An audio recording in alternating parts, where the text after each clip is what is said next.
오늘은 성도를 향한 위로와 격려라는 제목으로 하나님의 말씀을 좀 살펴보도록 하겠습니다. 여러분, 하나님은 애굽에서 종살이하던 이스라엘 백성들을 구원하셨는데 우리 조금만 조용히 하도록 말씀을 해주시면 감사하겠습니다. 하나님께서는 애굽에서 종살이하던 이스라엘 백성들을 구원하셨는데, 그리고 그들에게 구원을 하시면서 약속을 하셨죠. 출애굽기 3장 8절에 말씀하는 바와 같이 아름답고 광대한 땅, 젖과 꿀이 흐르는 땅 가나안을 주시겠다고 하신 것입니다.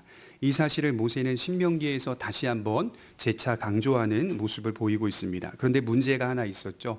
조금만 깊이 생각해 보면 이 문제는 결코 작은 문제는 아니었습니다. 대단히 큰 문제였다는 사실인데요. 젖과 꿀이 흐르는 땅 가나안은 분명히 좋은 땅은 맞습니다. 하지만 이 땅이 천수답이었다는 것을 이스라엘 백성들은 잘 몰랐던 것이죠. 여러분, 천수답이란 강이나 저수지가 없는 물을 댈 만한 시설이나 환경들이 조금 더 없기 때문에 농사를 지을 경우에 오로지 빗물에만 의존해야 한다는 것입니다. 그래서 하늘에서 내리는 우로에 의존한다고 하여서 천수답이다 이렇게 말을 하고 있습니다.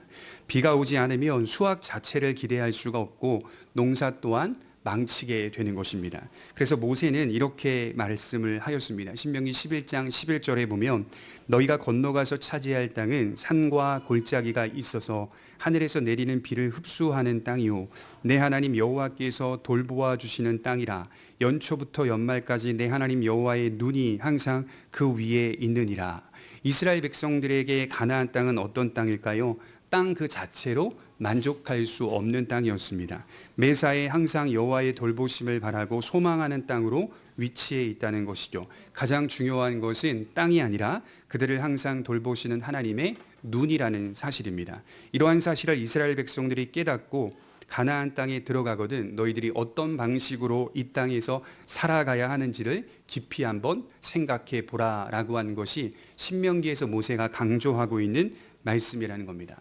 반대로 애굽은 어떤 땅일까요? 애굽에는 나일강이 있습니다. 그렇기 때문에 애굽은 천수답이 아닙니다. 항상 물을 대고 농사를 짓습니다. 애굽은 자신들의 노력과 능력, 재주를 의지하기에 아주 좋은 땅입니다. 자기 확신이 가득 찬 땅이 바로 애굽이었습니다. 그러나 가나안 땅은 오직 하나님의 빗물을 기다리는 땅입니다. 늘 언제나 불확실합니다. 하지만 그렇기 때문에 항상 믿음으로 설 수 있는 기회의 땅이라고 말할 수도 있습니다. 여러분, 저와 여러분들의 삶이 이와 같아야 된다고 생각해요. 저희가 살아가는 인생은 천수답 인생을 사는 겁니다. 오직 위로부터 공급되는 빗물을 기다리는 인생을 사는 겁니다. 하늘을 올려다보며 살아가는 사람이 성도들의 신앙이라고 말을 합니다. 열심히 땅을 개간합니다. 또 농사를 짓습니다. 그러면서도 하나님을 철저히 의지합니다. 나의 노력과 나의 능력과 재주가 아니라 위로부터 공급되는 힘으로만 살아갈 수 있다라고 인정합니다. 이것이 지난주에 저희가 살폈던 이 모든 것들이 주의 뜻이라면 우리가 살기도 하고 이것이나 저것이나 할 수 있을 것이다 라고 하는 4장 15절의 인정의 고백입니다. 다 똑같은 인생을 살지만 사는 방식은 분명히 다르다는 사실이겠죠. 여러분, 믿지 않는 가족들을 만나보면 또 믿지 않는 지인들을 만나보면 전혀 다르다는 사실을 확인할 수가 있겠죠. 생각하는 것, 바라보는 것, 관심을 갖고 있는 것, 아무리 혈육지간이라고 해도 믿음이 있는 것과 믿음이 없는 것은 천지 차이입니다.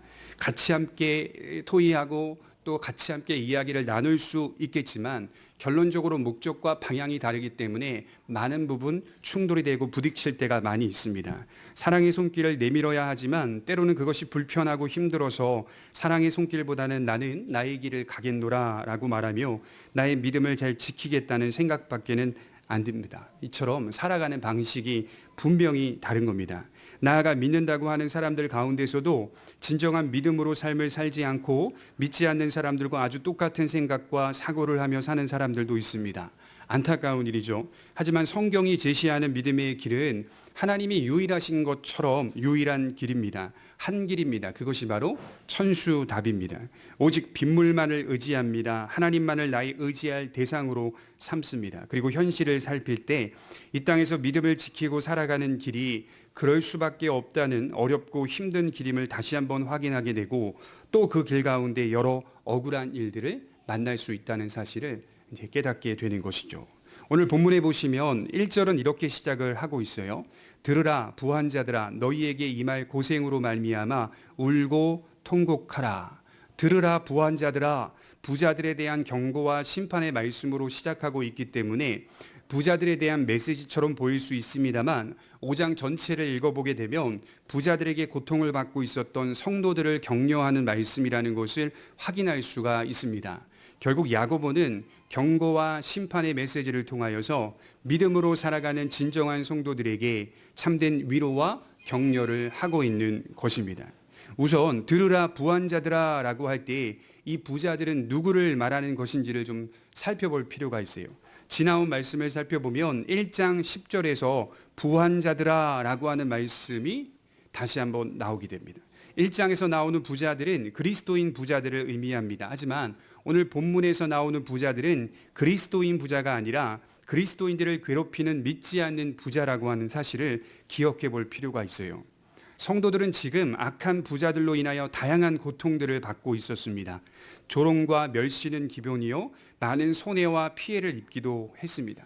그럼에도 아무 항변도 못한 채 먹고 살기 위해 참아야 했던 것으로 보여요. 생계를 지켜줘야 하는데도 악덕 지주들은 성도들에게 정당한 급여를 주지 않았고 당장이라도 떠나고 싶지만 그럴 만한 형편도 되지 못한 채 억울한 일들을 참아내면서 그 자리를 지켜야 하는 성도들의 고통이 말씀 가운데 깊이 배어 있습니다. 야고보는 이러한 악한 부자들에게 경고와 심판을 던지고 있어요. 자세히 읽어보니까 이 악한 부자들이 회개할 수 있다는 암시를 전혀 남기지 않습니다. 그만큼 경고와 심판이 엄중하다는 것을 의미하고 있는 겁니다. 장차 그들이 받게 될 심판이 얼마나 크고 무서우며 고통스러운 것인지를 말씀하고 있습니다. 야고보는 여기 이 땅이 인생의 전부라고 생각하지 말라 이렇게 말하는 것 같아요. 이 땅의 시간이 끝이 아니다. 하나님 앞에서 심판을 받게 되고 그로 인하여 지속되는 고통이 있을 것을 말해주고 있습니다. 너희는 지금 당장은 즐거워하고 기뻐할 수 있겠으나 너희에게 임할 고생으로 말미암아 울고 통곡하라 1절에 말하고 있죠. 명령형입니다. 울고 통곡하라. 얼마나 무겁고 무서운 고통인지를 말해주고 있습니다. 성도들은 악한 부자들에게 이 땅에서 잠시 고통을 받겠지만 너희는 하나님으로부터 내려오는 고통이 있을 것이라고 말씀을 하는 겁니다. 결코 피할 수 없는 고통이 있을 것이라고 말씀합니다. 원문에 보니까 이 고생이라는 1절의 단어 탈라이포리아라고 하는 명사가 복수형으로 기록이 되어 있더라고요. 그래서 직역해서 번역을 해보면 고생들로 말미암아 이렇게 표현할 수가 있겠죠. 그러니 그들이 당하는 그 고생이라고 하는 의미가 수많은 종류의 고통들이라고 말씀을 드릴 수가 있어요. 온갖 고통들을 받게 될 그날이 너희를 기다리고 있다. 이렇게 야고보는 말하고 있는 겁니다. 그래서 성도들을 괴롭히는 악한 부자들이 울고 통곡하라는 말씀이 4장 9절에 나오는 성도들이 이 땅에서 슬퍼하고 애통하며 근심하는 것과는 의미가 전혀 다르다는 것을 알 수가 있어요. 성도는 이 땅에서 항상 슬퍼하며 애통하고 울며 살아갑니다. 이것은 이 땅이 성도들에게 그만큼 수고스럽고 힘든 땅이라는 사실을 말해주고 있는 거예요. 그러나 우리들의 애통과 슬픔과 눈물 속에는 기쁨이 자리 잡고 있습니다. 다시 말해 우리의 회개 속에는 소망이라고 하는 것이 항상 자리를 잡고 있습니다. 사마리아 여인이 주님을 만났을 때 들었던 말씀처럼 요한복음 4장 14절의 말씀에 내가 주는 물을 먹는 자는 영원히 목마르지 아니하리니 나의 주는 물은 그 속에서 영생하도록 솟아나는 샘물이 되리라. 이것을 성도가 이 땅에서 애통하고 슬퍼하면서 경험하며 살고 있는 것이죠. 그래서 성도의 근심은 또 성도의 애통은 심판을 위한 애통과 근심과 슬픔이 아니라 기쁨을 위한 애통임을 기억해 볼 필요가 있어요.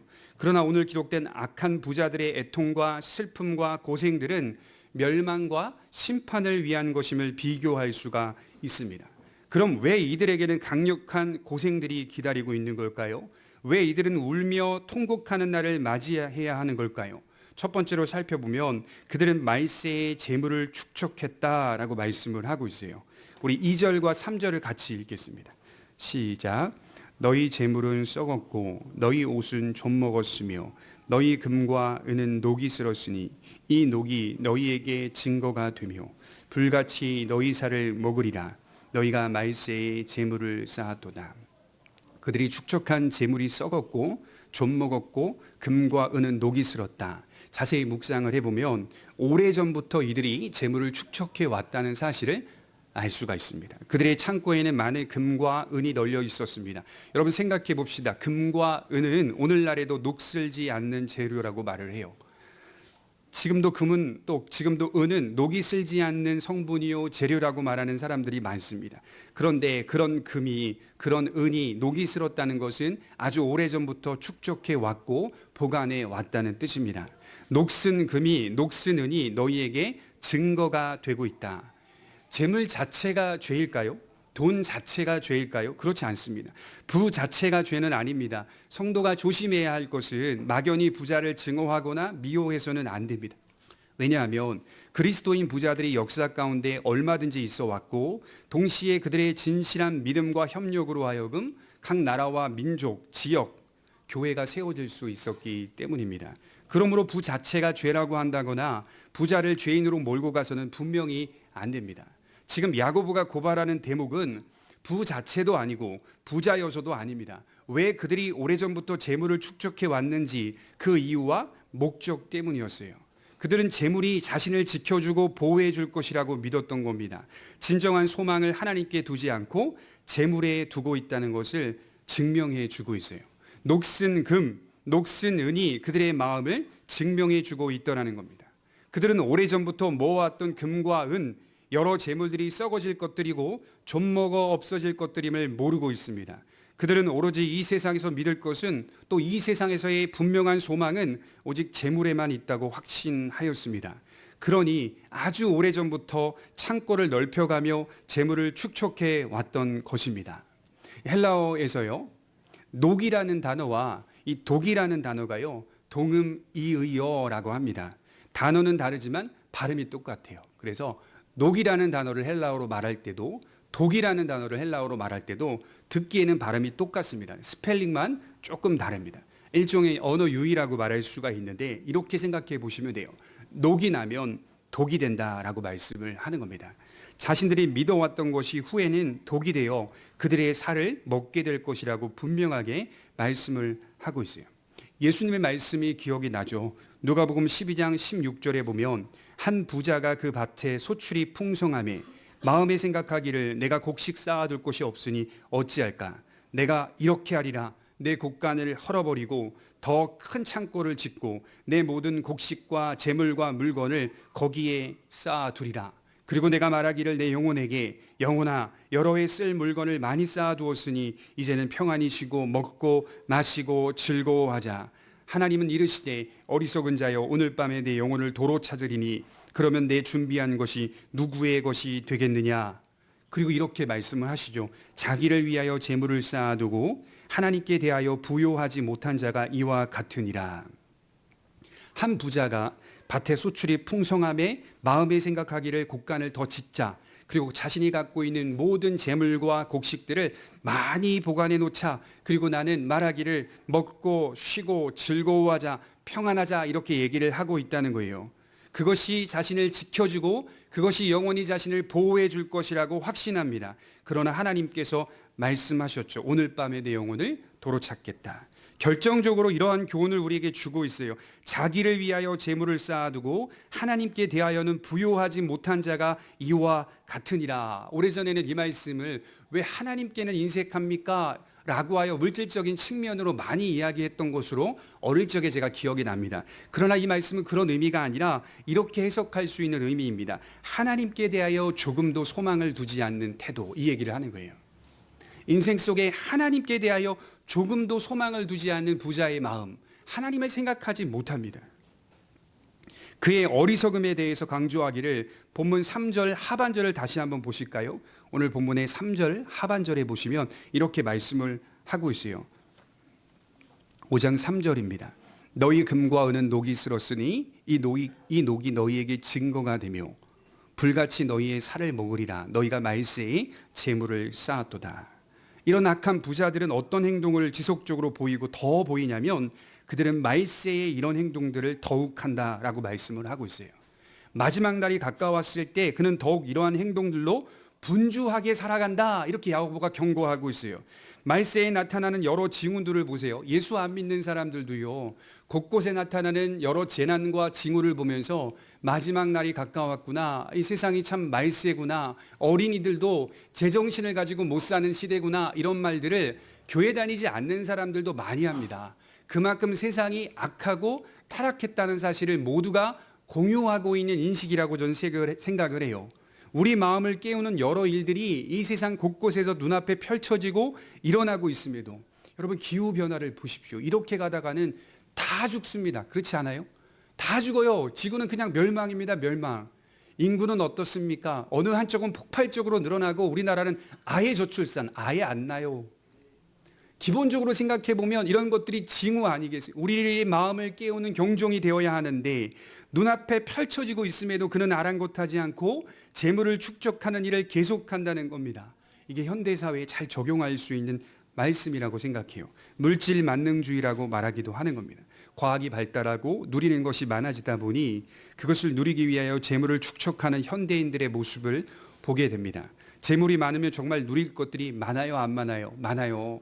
재물이 많으면 정말 누릴 것들이 많아요. 편합니까? 안 편합니까? 재물이 많으면 정말 편하게 살 수 있어요. 그것을 가장 중요하게 느끼며 살아가는 사람들이 현대 사람들입니다. 너나 할 것 없이 투자하여 더 많은 물질을 벌어야겠다고 생각을 합니다. 그것만이 내 가족이나 내 자녀나 내 인생을 책임질 수 있고 보호할 수 있는 유일한 길이라고 생각을 한다는 거예요. 본문 5절에 보시면 이렇게 말해요. 너희가 땅에서 사치하고 방종하여 살육의 날에 너희 마음을 살찌게 하였도다. 자기를 위하여 재물을 오래전부터 쌓아온 부자들은 다른 이들에게는 인색하지만 자기를 위하여서는 사치와 방종을 일삼는다는 뜻입니다. 방탕한 인생을 살고 있습니다. 오로지 자기를 위하여서는 사치스럽습니다. 방탕한 인생을 삽니다. 제가 오래전에 방송으로 보았던 한 노년의 정신과 의사 선생님의 고백이 기억이 나는데, 그분이 한 90세가 조금 넘으신 분 같더라고요. 근데 그분이 자기의 인생을 돌아보면서 이렇게 간증하는 형식으로 고백을 하더라고요.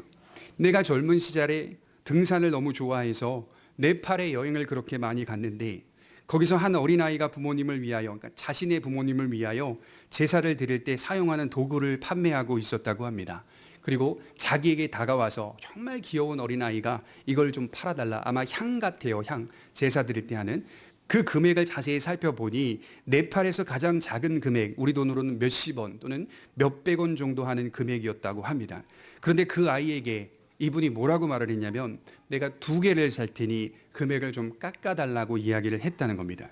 그리고 그 아이에게 이제 차 시간이 다 돼서 그 아이에게 그 물건을 사지 못하고 그 차를 타고 넘어가서 다른 사람에게 더 비싸게 그 물건을 사게 되었다고 합니다. 돌아와서 생각을 해보니 자기 자신이 그 아이에게도 상처를 주고 돌아가신 부모님에게도 면목이 없었다는 겁니다. 자기를 위하여는 수백만 원의 등산복을 사 입고 수천만 원의 자동차를 타면서 그 돈이 없으면 학교를 못 가는 그 아이의 적은 금액의 물건에 대해서는 깎으려고 하는 그런 자신이 그렇게 미웠다고 하는 겁니다. 그래서 그 방송에서 그 아이가 지금 어디 살고 어떤 일을 하는지 알지 못하지만 한참 지났잖아요. 그 아이에게 사과를 하고 있는 것을 이제 볼 수가 있었습니다.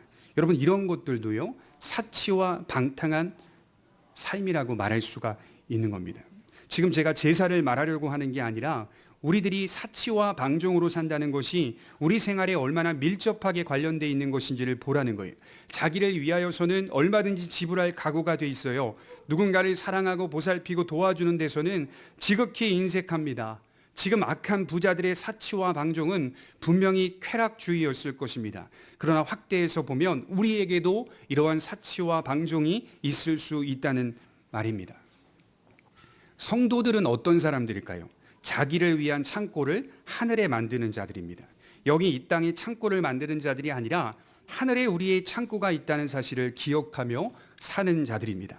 하늘에 우리의 창고가 있다는 말은 2가지 의미로 다가와요. 하나는 여기 이 세상 창고에 재물을 쌓아놓고 꺼내 쓰는 사람이 아니라는 거예요.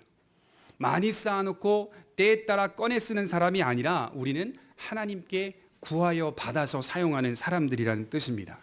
우리는 하나님을 철저히 의지하며 하나님으로부터 공급받는 사람들입니다. 내 건강이나 내 물질이나 나의 믿음 역시 또 나의 구원 역시 하나님께 구하여 받아 사용하는 사람들이라는 겁니다. 또 다른 하나는 보물을 또는 재물을 하늘에 쌓아두는 사람이라고 말씀합니다. 그 창고는 좀과 동록과 벌레들과 강노들과 도둑들이 해하지 못하는 영원한 창고라고 마태복음 6장 20절에 예수님이 말씀하셨어요. 썩지 않는 창고요, 사라지지 않는 창고다, 이렇게 말씀을 하셨어요. 그래서 야고보서 4장 17절 마지막 절을 보면 사람이 선을 행할 줄 알고도 행하지 아니하면 죄라라고 말씀을 하는 거예요. 하나님의 뜻과 주권을 믿으며 사는 성도는 기회가 있을 때마다 이것이 하나님의 뜻이요 선이라고 믿는다면 행할 바를 행하게 된다라고 말씀을 하는 겁니다. 우리들이 재물을 쌓는 방식이 이처럼 세상과 다르다라고 말씀을 하는 겁니다. 두 번째로 생각해 볼 것은 악한 부자들은 성도들의 임금을 착취하고 있습니다. 우리 4절을 한번 볼까요? 본문 4절입니다. 같이 읽겠습니다. 시작. 보라, 너희 밭에서 추수한 품꾼에게 주지 아니한 삭시 소리 지르며 그 추수한 자의 우는 소리가 만군의 주의 귀에 들렸느니라. 왜 악한 부자들은 멸망과 고통을 받아야만 하는 걸까요? 성도들이 받아야 할 삭을 주지 않았기 때문입니다. 성도들은 지금 그렇게 착취를 당하고 있었다는 말입니다. 그러니까 부자들이 지금 모으고 있는 온갖 재물들은 온갖 악한 방법들을 동원하여 자기를 위하여 재물을 쌓고 있다는 뜻입니다. 당장에 삭슬 받지 못하면 생계가 어려운 성도들의 형편을 조금도 신경 쓰지 않고 있습니다. 이것은 착취요, 강탈이요, 살인이었다라고 말씀을 할 수가 있어요. 제가 며칠 전에 국회 대정부 질문을 보았는데요. 잠깐 봤는데 그 보는 사이에 한 젊은 여성 국회의원이 법무부 장관에게 질문을 하는 거예요. 한 중견 그룹이 대유 위니아라고 하더라고요. 400억 정도의 임금을 지불하지 않았다는 것을 이야기를 꺼내면서 지속적으로 질문을 합니다. 장관이라고 하는 분은 굉장히 심각한 일이라고 생각하며 이 일을 자세히 들여다보고 있고 수사할 것을 약속했습니다. 말하기를 그 임금은 한 개인의 가정에 엄청난 고통을 주었을 것이라고 생각한다, 이렇게 말씀을 하고 있더라고요. 들어보니까 그 기업이 어려운 형편이었다면 자신이 조금 더 이해할 수 있겠지만 그렇지 않은 사정이었음에도 임금을 체불했다는 것은 그건 매우 잘못된 일이다라고 말씀을 하더라고요. 일반적으로도 이러한 일은 범죄입니다. 그러나 법보다 더 중요한 것이 하나 있는데 하나님 앞에서 큰 죄악이라는 사실입니다. 지금 성도들은 임금을 받지 못한 채 악덕 부자들의 땅에서 억울한 일을 당하고 있습니다. 얼마나 심각한지 4절 중반절을 다시 보면 그 삭시, 받지 못하는 그 품삯이 소리를 지르고 있고 우는 소리가 주님의 귀에 들렸다, 파고들었다, 이런 뜻입니다. 악한 부자들이 간과한 것이 있으니 두루 살피시는 하나님을 보지 못했다는 겁니다. 특별히 성경에서 하나님은 어떤 분입니까? 억울한 일에 대해 큰 관심을 갖고 계시는 분이 하나님입니다. 입법자요, 재판관이요, 심판자이시기 때문입니다. 하나님께서 이스라엘 백성들에게 율법을 주시는데 얼마나 상세히 가르쳐 주셨는지 몰라요. 우리 신명기 24장 14절을 살펴보겠습니다. 신명기 24장 14절입니다. 이 정도로 자세히 가르쳐 주고 계세요. 신명기 24장 14절입니다.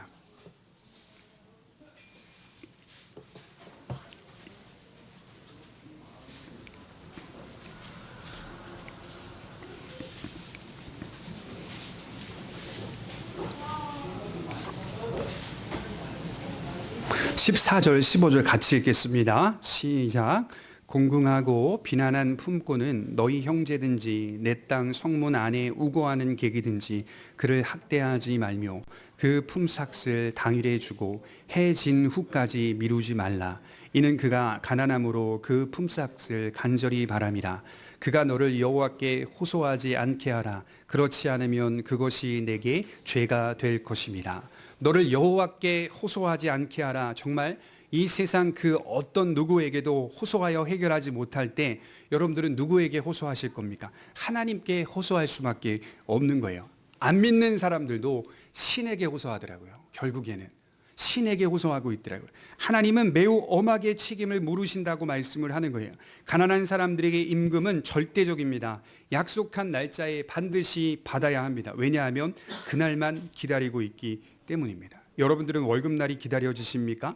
며칠 지나도 아니면 몇 개월 지나도 거뜬하십니까? 어떤 사람들에게는 그날만을 손꼽아 기다리고 있는 겁니다. 악한 부자들은 자기 욕심을 채워가면서 다른 사람들의 간절함과 고통은 외면했다고 말씀을 합니다.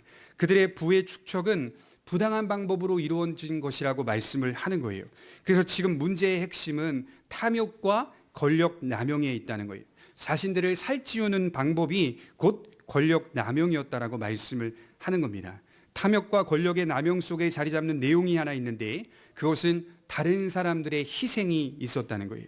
자기를 살찌우기 위해서는 다른 사람들을 희생시킨다는 말입니다. 성도들은 그렇게 지금 시대의 희생양이 되고 있었던 겁니다. 그래서 5절 하반절에 보면 살육의 날이라는 표현은 하나님께서 그들을 심판하실 그날을 의미하는 게 아니라 그들이 연약한 성도들을 살육하는 날에 그들의 마음은 도리어 살찌게 되었다는 뜻입니다. 그들은 그런 행실이 매우 만족스럽고 그렇게 살아가는 방식이 즐거웠고 기뻤다라고 말씀을 하는 겁니다. 부당한 삶과 부당한 방식으로 만족할 수 있습니까? 다른 이들을 희생시키면서까지 자기의 배를 채울 수 있습니까? 라고 묻는다면 성도들은 그럴 수 없다라고 답하는 겁니다.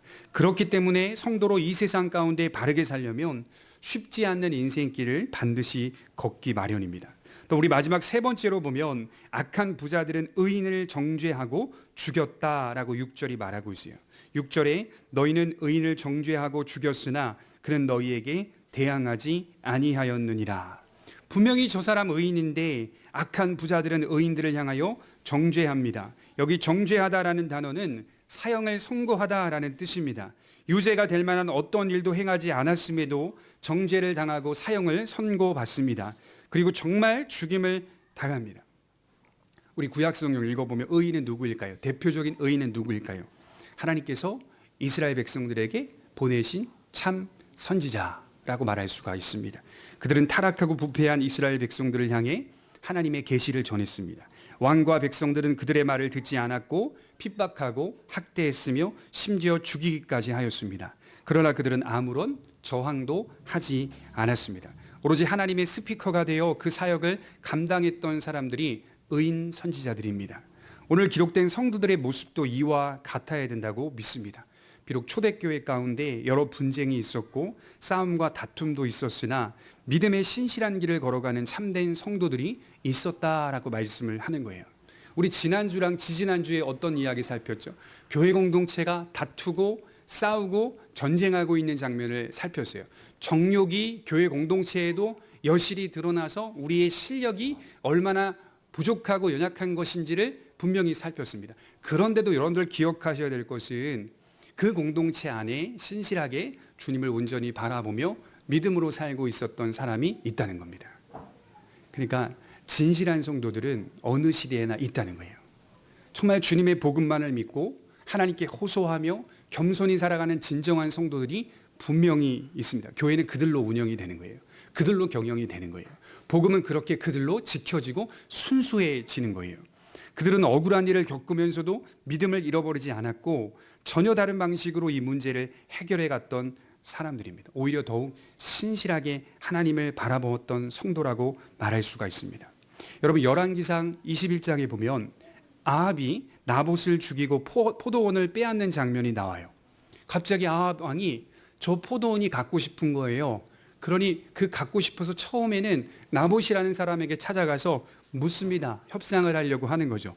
내 포도원 나에게 주면 내가 돈으로 너에게 돌려주고 아니면 네가 원하는 다른 밭을 내가 너에게 대신하여 주겠다라고 말을 합니다. 그때 나봇이라는 인물이 뭐라고 말하는지 아십니까? 안 돼요. 물론 안 돼요라고 했죠. 안 되는 이유가 뭐냐면 이 땅은 여호와께서 주신 땅입니다. 이렇게 말을 해요. 이 땅은 하나님께서 주신 땅이기 때문에 그럴 수 없습니다. 이후에 이세벨이라고 하는 아합의 아내의 계략으로 의인 나봇은 아무런 잘못도 범하지 않고 돌에 맞아 죽게 됩니다. 그리고 포도원은 온전히 아합에게 빼앗기고 맙니다. 얼마나 하나님이 열받았는지 엘리야를 보내시죠. 그리고 엘리야가 아합에게 찾아가 뭐라고 말합니까? 내가 죽이고 또 빼앗았느냐? 이렇게 말을 해요. 이 문장을 보면 또 그랬어 이 얘기를 하는 거예요. 내가 죽이고 또 빼앗았느냐? 개들이 내 몸에서 나는 피를 다 핥을 것이다. 이렇게 말하며 저주하는 장면이 분명히 기록되어 있습니다. 나봇의 모습은 어떤 모습일까요? 이 세상 속에 믿음으로 살아가는 성도의 모습을 대변해주고 있는 겁니다. 여러분, 신자는 세상에서 아합이라는 인물이 되어서는 안 됩니다. 우리는 아합이 되는 사람들이 아닙니다. 금요일날 우리 줌으로 성경 공부하는데 제가 그런 말씀 드렸죠. 신자는 세상에서 골리앗이 되는 사람들이 아니다. 우리는 다윗이 되는 사람이고 우리는 나봇이 되는 사람입니다. 언제나 세상 가운데 나봇으로 서 있는 겁니다. 하나님께서는 돌보시고 책임지신다는 사실을 믿으며 억압받고 고통받을 때 하나님께 호소하는 사람들이 신자들입니다. 그래서 6절을 깊이 묵상해 보니 만나게 되는 한 분이 있는데 그분이 바로 예수 그리스도입니다. 그래서 6절을 다시 읽어보면 너희는 의인을 정죄하고 죽였으나 그는 너희에게 대항하지 아니하였느니라. 의인의 절정이 누구입니까? 의인의 절정.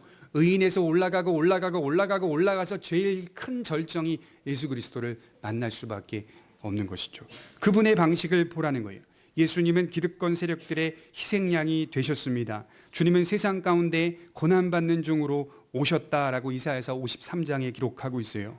결국 그분은 이 세상 가운데 죽임을 당하셨습니다. 성도의 승리는 어디에 있을까요? 대항하지 아니하였다에 있습니다. 이게 참 어렵죠. 인생의 승리하는 비결은 대항하지 아니하였다.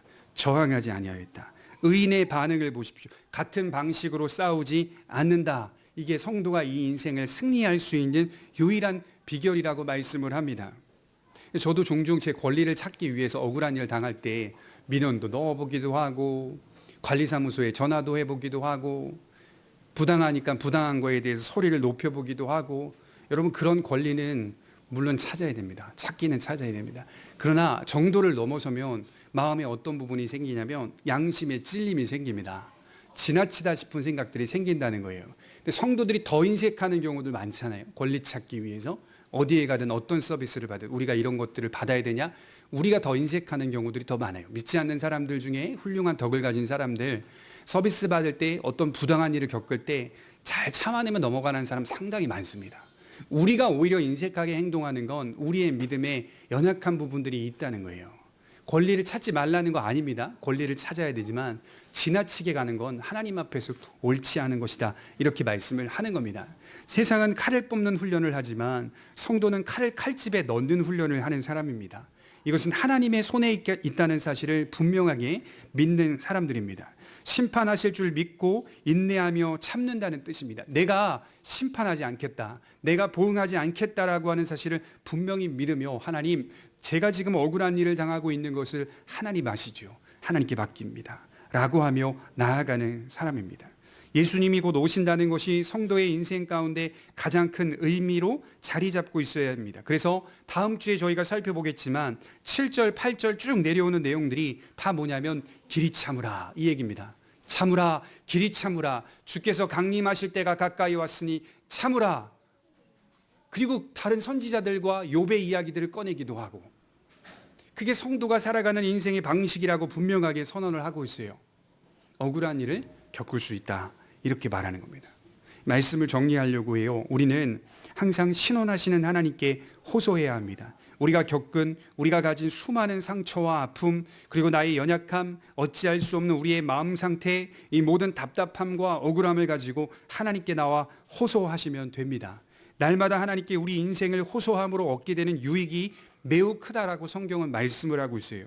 우리 인생이 저들과 달리 철저히 하나님의 손에 있다는 사실을 더 분명하게 경험한다는 것이고 우리의 믿음이 든든해진다는 겁니다. 저들이 보지 못하는 것을 보며 사는 놀라운 일이 일어날 수 있다는 거예요. 더 나아가 악한 부자들과 같은 모습에서 점점 멀어져야 한다는 거예요. 여러분, 성도는 억울한 일을 당하죠. 믿음을 진실하게 붙잡고 걸어가는 주님을 따르는 성도에게 이 인생의 시간이라고 하는 것은 고생과 슬픔의 시간이요, 신속히 가는 시간이요, 아픈 시간이고 상처받는 시간이다라고 말할 수 있겠지만 반대편에 한번 생각해봐서 우리를 멀찌감치 떨어져서 객관적으로 볼 때 혹여나 우리 때문에 억울한 일을 겪을 수 있는 사람도 있다는 겁니다. 우리가 다른 사람들에게 억울한 일을 줄 수 있는 사람이 될 수도 있다는 거예요. 그래서 우리의 살핌은 나 자신을 잘 살펴야 돼요. 바르게 살펴야 돼요. 우리 때문에 억울한 일을 겪은 사람이 없는지 아픔을 겪은 사람이 없는지 잘 살펴서 용서를 구해야 되고, 주변의 억울함과 상처 속에 사는 자들이 있다면 복음으로 회복시키는 일들을 감당해야 합니다. 그러기 위해서는 주님의 성품을 많이 닮아야 합니다. 현대사회에서 말하는 가장 큰 목표와 방향이 뭐예요? 자기 성취, 자기 개발입니다. 그래서 요즘은 자기 성취와 자기 개발이 제일 중요한 시대라고 말하는 게 곳곳에서 나오는 교훈입니다. 그러나 성도는 그게 우선이 아닙니다. 하나님의 새 창조 속에서 우리의 역할을 생각하며 살아가는 자가 되는 것이 성도의 우선순위입니다. 오늘도 나를 이 세상 가운데 여기 지역에 두신 이를 깊이 묵상하며 하나님의 아름다운 덕을 선전하셔야 됩니다. 제가 아까 말씀을 드렸죠. 노년의 정신과 의사 선생님이 이제 인생을 다 살아보고 이제 우리들에게 하시는 말씀이 그런 말이었거든요. 친절하게 대하십시오. 인사를 자주 하십시오. 관대하게 사람들을 품으십시오. 인생을 살아보니 그게 제일 좋았다라고 얘기를 하는 겁니다. 인사 한번 해주는 것도 봉사랍니다. 정신과 의사에서 의사 선생님이 하시는 말씀이 인사를 한번 해주는 것도 봉사라고 합니다. 봉사. 그건 돈이 드는 게 아니다. 이렇게 얘기를 하더라고요. 우리가 정말 그보다 더한 지식을 갖고 있고 그보다 더한 진리를 가진 사람들이라면, 그리스도의 사랑을 품은 자들이라면 어떠한 봉사든 할 수가 있는 사람이 되어야 하는 겁니다. 그리고 우리가 경험하는, 우리가 아파하는 억울함과 우리가 아파하는 고통들은 하나님 반드시 우리의 눈물을 닦아주실 것이라는 것을 분명히 믿으며, 우리는 동일한 방식으로 행하지 않기 위해 몸부림칠 때 하나님 우리를 칭찬하실 것입니다. 그리고 우리에게 더 큰, 더 좋은 은혜를 주실 것입니다. 누가복음 6장 32절 말씀을 읽고 마치도록 하겠습니다. 너희가 만일 너희를 사랑하는 자만을 사랑하면 칭찬받을 것이 무엇이냐? 죄인들도 사랑하는 자는 사랑하느니라. 우리를 사랑해주고 우리를 좋아해 주는 자에게 사랑하고 그에게 손을 뻗고 봉사하는 건 봉사가 아닙니다. 진정한 사랑과 봉사는 우리에게 죄를 범하고 우리를 향하여 악을 던지며 우리에게 소리치고 우리에게 아픔을 주는 사람들까지도 우리가 친절히 대하고 우리가 사랑하고 우리가 나아갈 때, 손을 뻗을 때, 그것이 진정한 사랑이다 라고 말하는 것이 예수님의 방향이라는 것을 기억하고, 이러한 신앙의 삶이, 또 이러한 신앙의 모습이 단 한 번이라도 우리의 삶 가운데 비춰지기를 주님의 이름으로 간절히 축원합니다. 기도하겠습니다.